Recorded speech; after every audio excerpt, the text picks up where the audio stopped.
오늘 하나님이 주신 말씀 같이 좀 보겠습니다. 출애굽기 7장 22절.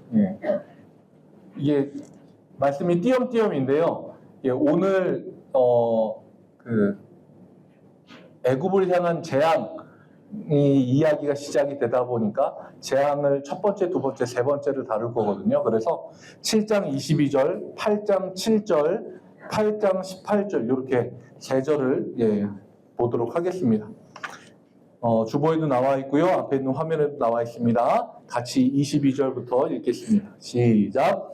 애굽 요술사들도 자기들의 요술로 그와 같이 행함으로 바로의 마음이 완악하여 그들의 말을 듣지 아니하니 여호와의 말씀과 같더라.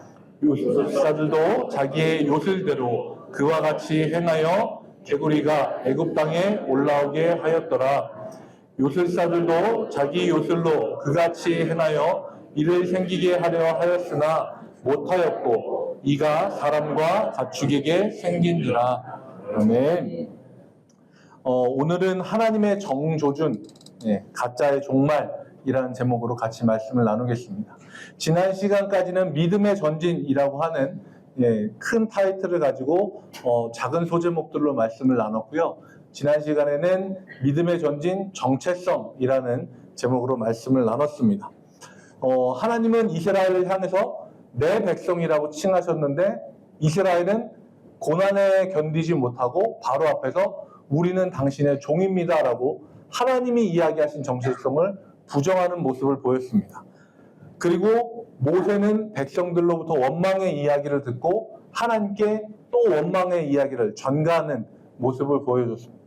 그 모든 이야기를 다 들으신 다음에 하나님이 다 들으시고 나서 그래, 너희들은 내가 내 백성이라고 했는데 너희들 스스로가 바로의 종이라고 하지만 나는 여호와야, 너희를 구원할 여호와야 라고 너희를 구원하겠다고 선언하시는 정말 멋있는 이런 이야기를 하시는 게 지난 시간의 내용이었습니다.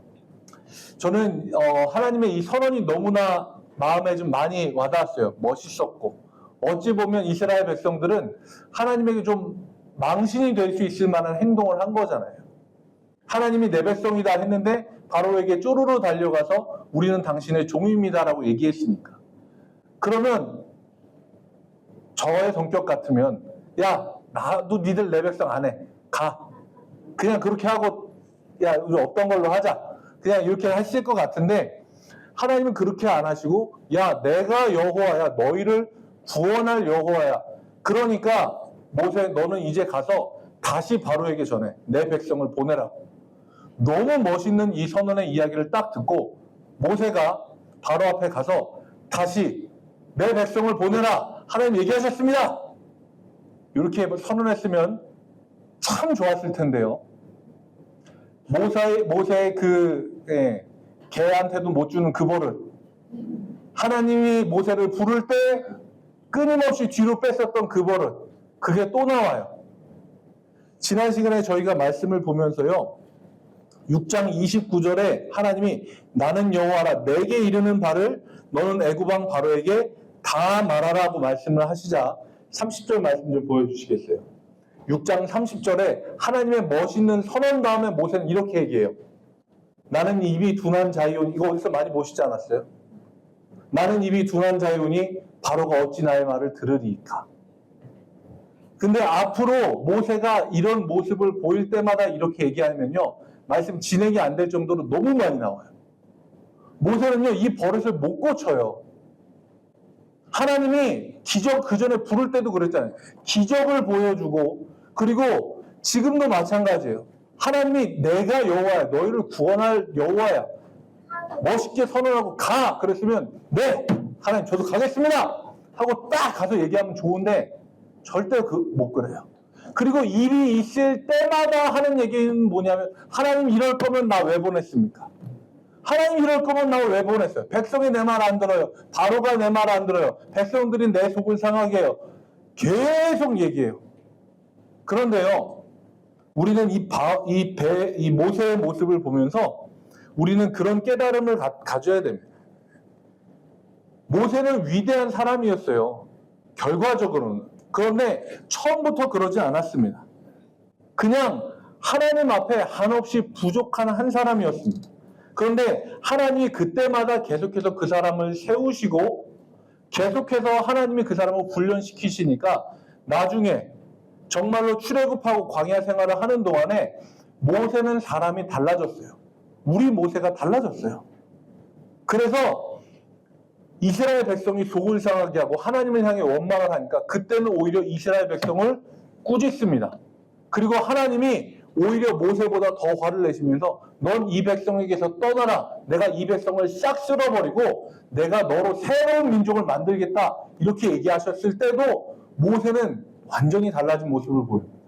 그때 모세가 하나님 앞에 무슨 얘기를 했냐면 하나님 생명책에서 내 이름을 지우시더라도 이 백성을 용서해 주십시오. 완전히 달라진 모습을 보여줘요. 근데 지금은 계속해서 뒤로 가요.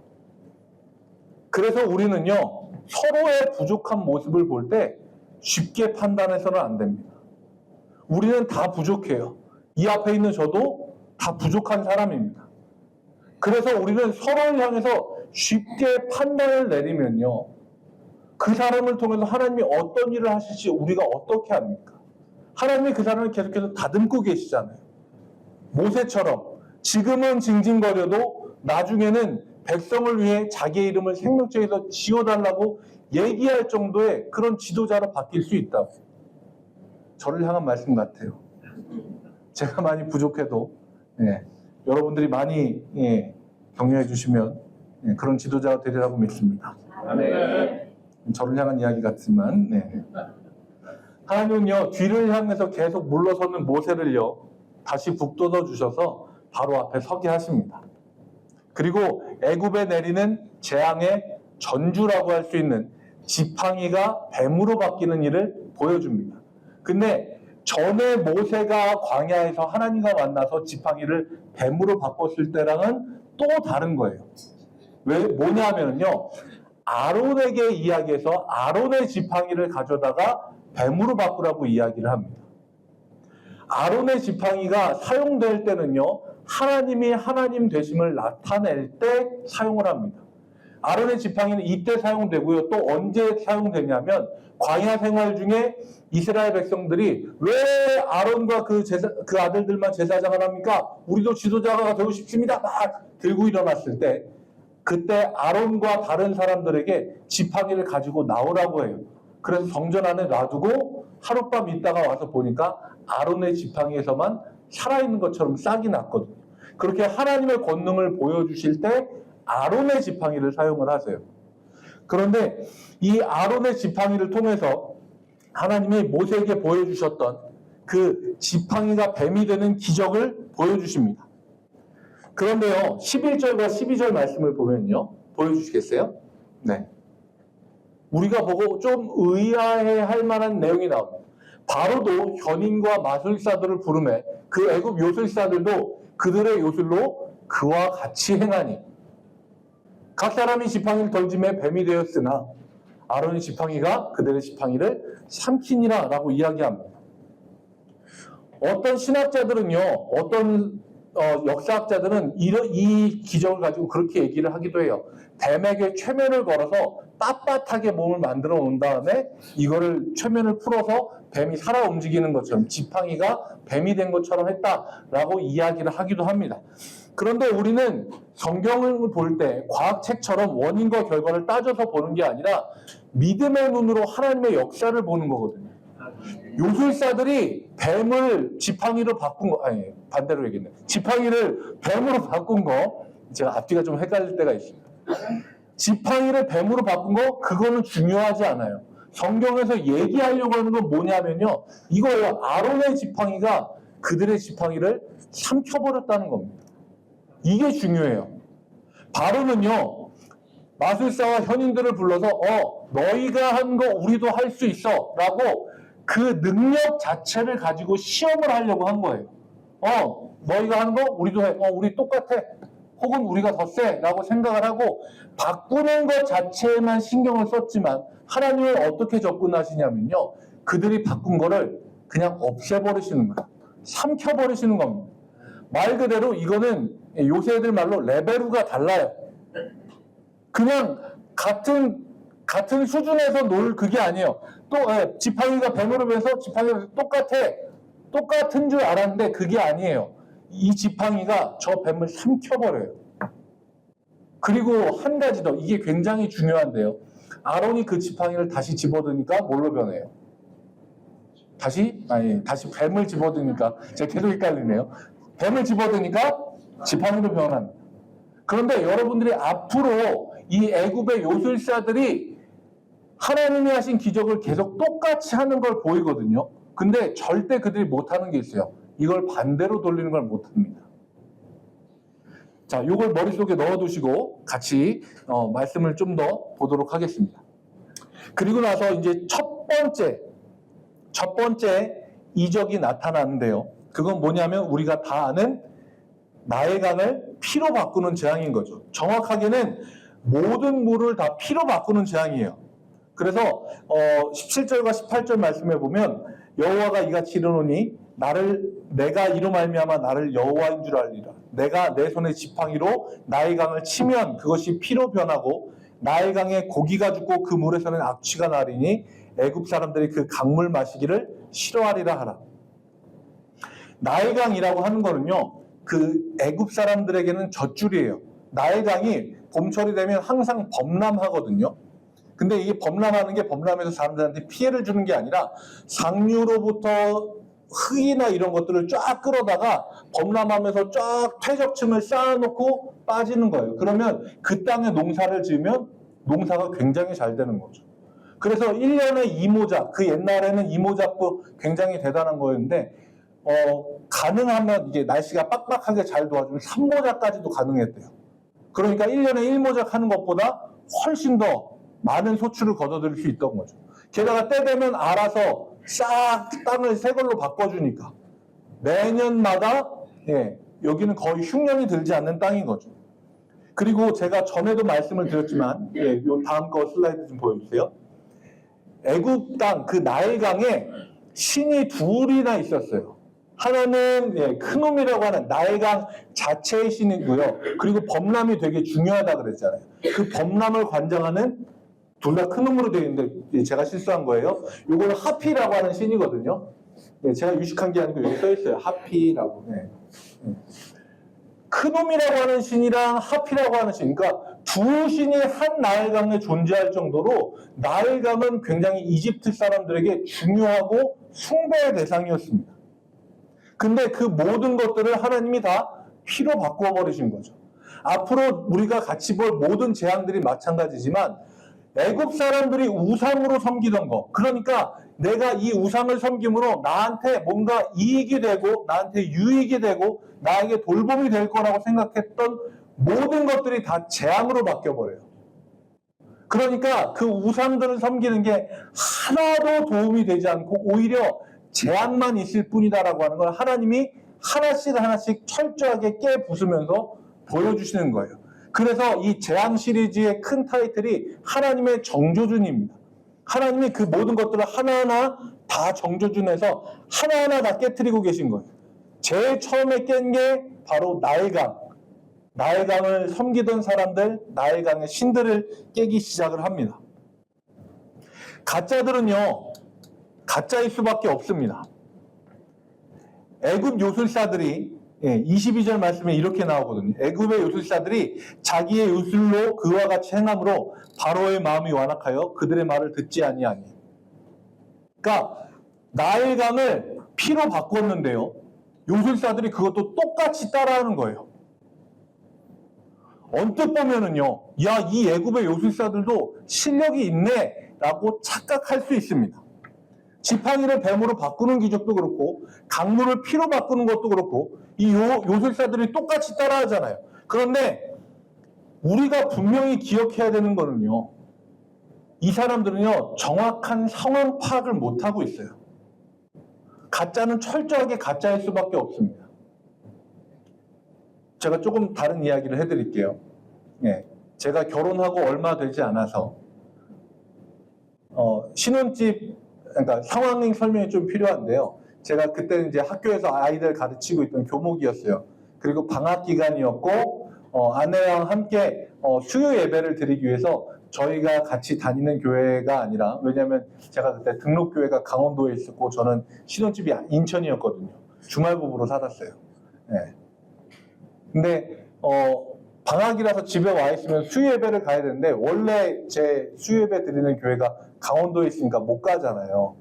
그래서 집 근처 신혼집에서 근처에서 교회를 좀 찾아서 예배를 드려야겠다 하고 근처에 있는 교회를 이렇게 봤는데 교회가 커서 갔어요. 갔는데 교회 입구에서 미소를 띤 안내하는 분들이 안내해 주시고 주보도 드리고 주시고 찬양도 부르고 십자가도 있고 강대상도 있고 다 있어요.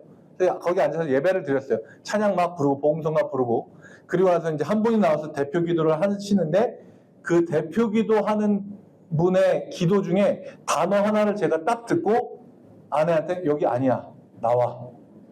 그리고서 나왔어요. 그 단어가 뭔지 되게 궁금하시죠? 조금 이따 알려드릴게요. 저희가 갔었던 그 교회는요, 유광수 총재가 만든 다락방이라고 하는 이단 단체 교회였어요. 근데 가보면요, 사실 제가 가볼 일이 없잖아요. 네. 근데 우연찮게 가봤지만 다 있어요. 오히려 되게 잘 돼 있어요. 근데 그 사람들이 썼던 결정적인 단어 하나가 있는, 그게 뭐냐면요, 랩넌트라고 하는 단어예요. 랩넌트가 뭐냐면요, 영어로는 이제 그루터기라고 하는 뜻이에요. 예전에 그루터기 1교회였었잖아요. 기억나시죠? 이명성 목사님 계실 때. 이명성 목사님 이단이라는 얘기 아니고요. 예, 그 랩넌트가 사실 되게 좋은 뜻이에요. 그러니까 나무가 잘려지고 남은 밑둥을 그루터기를 얘기하는데, 그게 고난의 시절에 성도들이 말 그대로 대부분 떨어져 나가도 끝까지 남아있는 사람들을 나타내는 굉장히 좋은 뜻인데, 거기에서 그 단어를 쓰면서 자기네들을, 우리 랩넌트들을 하나님 돌봐주시, 이런 식으로 이야기해요. 근데 그게 딱 특징인데, 제가 기도하고 있는데 그 단어가 딱 들리니까 하고서 교회 위치를 찾아보고 제가 아는 그 단체에 들어가서 분류를 해놓은 데를 딱 보니까 거기가 있어서 바로 안에 손잡고 나왔거든요. 진짜 같아요. 진짜 같아요. 진짜 처음 가봤는데, 처음이에요. 마지막일 거고요. 예. 십자가 있고 사람들 있고 찬양 부르고 복음성가도 우리 부르는 거 다 똑같아요. 멘트도 똑같아요. 당신은 사랑받기, 옆에 사람 축복하세요. 두 손 들고요. 다 똑같아요. 모든 게 똑같아요. 그런데 딱 하나 다른 게 있어요. 그 하나가 진짜 중요한 거예요. 말씀으로 돌아가서 보면은요, 애굽의 요술사들 지팡이 뱀으로 바꾸는 거 따라했죠. 똑같이 했어요. 애굽의 그 나일강을 피로 바꾸는 것도 똑같이 따라했어요. 근데 진짜 중요한 게 있어요. 뭔지 아세요? 애굽에 있는 모든 사람들이 그 물을 구할 수 없어서 강가를 파서 물을 구하는 상황인데, 근데 이 애굽의 요술사들은 뭘 하냐면 똑같이 강물을 피로 바꾸고 있어요. 이 사람들에게는요, 물을 못 마시는 사람들의 고통이 중요한 게 아니에요. 자기네가 이 사람들을 따라해서 우린 너희랑 똑같아라고 하는 걸 나타내는 게 중요한 거예요. 그 사람들이 정말로 능력 있는 사람들이었으면 강물이 피로 바뀌었어. 그래서 사람들이 물을 못 마시고 괴로워해. 그렇다라고 하면 내가 내 능력으로, 혹은 내가 믿고 있는 이 신의 능력으로 이 사람들을 위해서 피로 바뀐 이 강물을 다시 물로 되돌려야죠. 그게 맞는 거예요. 근데 이 사람들은 그걸 못해요. 할 수도 없고 할 생각조차 못해요. 왜냐하면요, 멍청하거든요. 가짜들은요, 생각보다 되게 멍청해요. 제가 전에도 한번 설명드렸잖아요. 신천지 사람들이 얼마나 멍청한지. 진의 산과 진의 천자와 그걸 구별을 못하는 사람들. 생각으로 굉장히 단순하고 멍청합니다. 왜냐하면요, 그 증거가요, 그 다음 재앙인 개구리에서도 똑같이 반복이 돼요. 모세가 손을 펴니까 나일강에서 개구리들이 올라옵니다. 그래서 온갖 곳에 다 있어요. 사람들이 머무는 침실뿐만 아니라 사람들 몸에도 뛰어오르고요. 개구리가 여러분들 이렇게 조만한 것도 이렇게 사람 몸에 뛰어 올라와서 피부에 탁 달라붙으면 썩 좋지 못해요. 근데 그게 정말로 성경에 뭐 떡 반죽 그릇까지 안에 다 들어가 있대요. 사람들 밥그릇 안에까지 다 차지하고 있을 정도로 개구리들이 온갖 천지가 됐어요. 근데 그때 이 요술사들이 한 게 뭔지 아세요? 제가 얘기했잖아요. 멍청하다고요. 똑같이 강에서 개구리를 불러올리는 일을 해요. 이 사람들이 진짜로 생각이 있고 자기네들이 능력이 있다라고 하면 개구리를 오히려 강으로 돌려보내는 일을 해야 되는데 우리도 할 수 있어. 야 강에서 올라와 해가지고 개구리를 막 불러올리는 거예요. 가짜들은 한계가 있을 수밖에 없습니다. 개구리도요 나일강에서 많이 살았던 동물이고요 알을 많이 낳죠. 그래서 이것도 헤케트라고 하는 우상을 나타내는 건데요. 다산을 나타내고 출산을 관장하는 신입니다.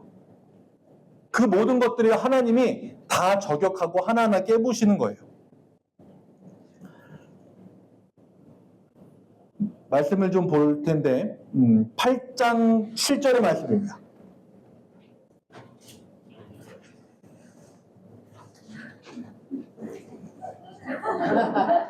네, 넘어가겠습니다.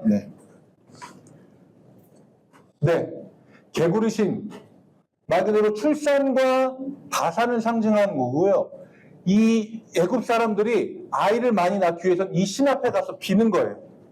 우리를 풍성하게 해달라고. 그런데 너무 풍성해졌죠.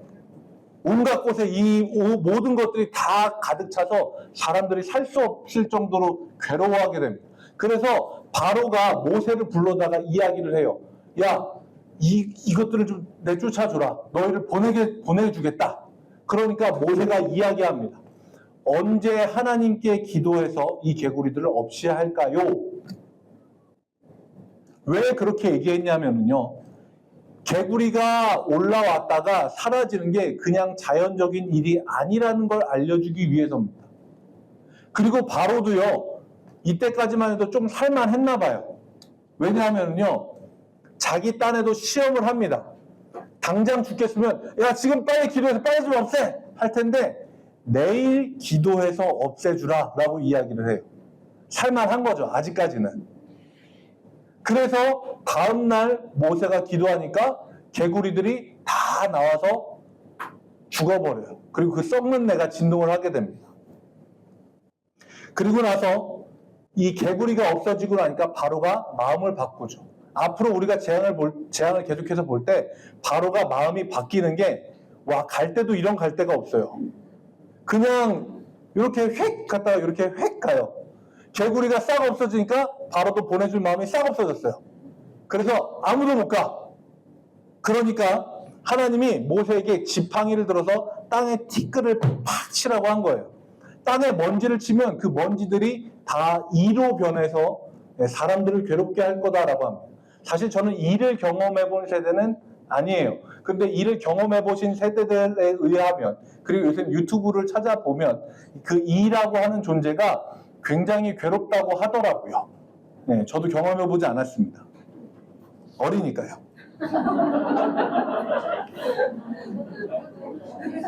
기록에 보면은요, 2차 세계대전 때도 참호와 말 그대로 땅을 파고 거기 숨어 있는 그 병사들을 괴롭혔던 게 졸음도 아니고 배고픔도 아니고요. 언제 죽을지 모르는 괴로움이 아니라 이였다고 하더라고요.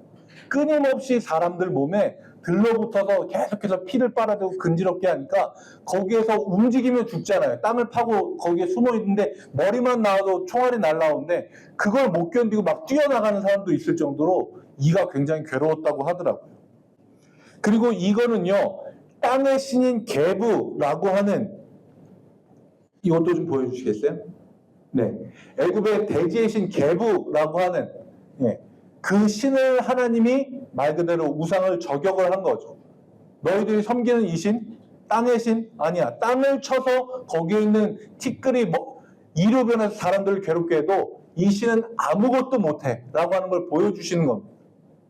그리고요, 이 오늘의 마지막 재앙인 이 재앙에서 결정적인 모습이 나와요. 그건 뭐냐면요, 8장 18절부터 19절 말씀인데요. 예. 네, 요거요. 여기 앞에 하나만.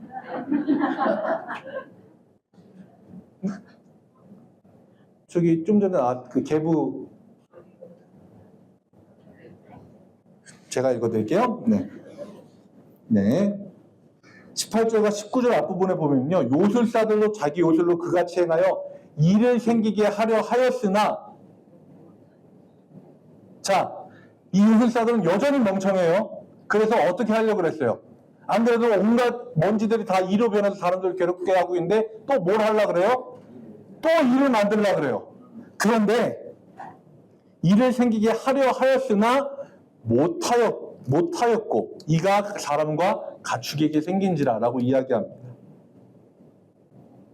드디어 가짜들이 한계에 부딪히는 거예요. 가짜는요, 언젠가 반드시 구별이 될 때가 옵니다. 그리고 정말 통쾌한 부분이 있는데 그건 뭐냐면요, 요술사들이 자신들의 입을 통해서 바로에게 어떤 이야기를 하냐면요, 이는 하나님의 권능이니이다, 이렇게 이야기합니다. 모세가 한 이야기가 아니에요. 여태까지는 자기네들이 다 따라했잖아요. 지팡이를 뱀으로 바꾸는 거, 강물을 피로 만드는 거, 개구리를 불러 올리는 거, 자기네들이 다 따라했어요. 그런데 먼지를 이로 바꾸는 건 이 사람들이 하지 못하고 자기네 입으로 이야기하는 거예요. 이는 하나님의 권능이니이다.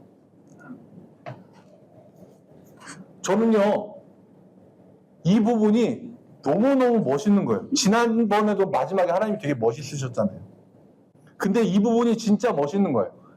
여태까지 하나님을 계속해서 따라했었던 그 요술사들이 뭐라고 얘기해요? 이는 하나님의 권능이니이다. 진짜 멋있는 건 이거예요. 하나님을 여태까지 잘 믿고 따라오던 사람이 하나님이 나를 도와주셨어요 라고 얘기하는 것도 멋있는데요, 진짜 멋있는 건 뭐냐면 여태까지 하나님을 핍박하고 사람들을 괴롭게 하고 예수님을 못 믿게 하던 사람이 달라져서 그들의 입으로 하나님이 내 삶에 역사해 주셨습니다 라고 얘기하는 게 진짜 멋있는 거예요. 하나님은 그 일을 하시는 분이세요. 여태까지 하나님이 베푸셨던 여러 가지 일들을 따라하던 그 요술사들의 입을 통해서 얘기하게 하시는 거예요. 이는 하나님이 하신 겁니다. 이 일을 자기네들끼리 얘기하고 떠든 게 아니라 바로에게 보고하는 겁니다. 이건 우리가 못해요. 이건 하나님만 하실 수 있습니다. 가짜는요, 끊임없이 우리를 시험하고 넘어뜨리려 하고 진짜를 따라하고, 그런데요, 끝끝내 그들과 우리를 구별하시는 분은 누구냐면 하나님이십니다. 가짜들을 우리 삶에 계속해서 유혹해도요, 결국에는 뭐라고 얘기하냐면 이 사람의 삶에 역사하는 건 하나님의 권능입니다라고 그들이 이야기하고 물러날 때가 반드시 옵니다. 오늘 작은 제목이, 소제목이 가짜의 종말이에요.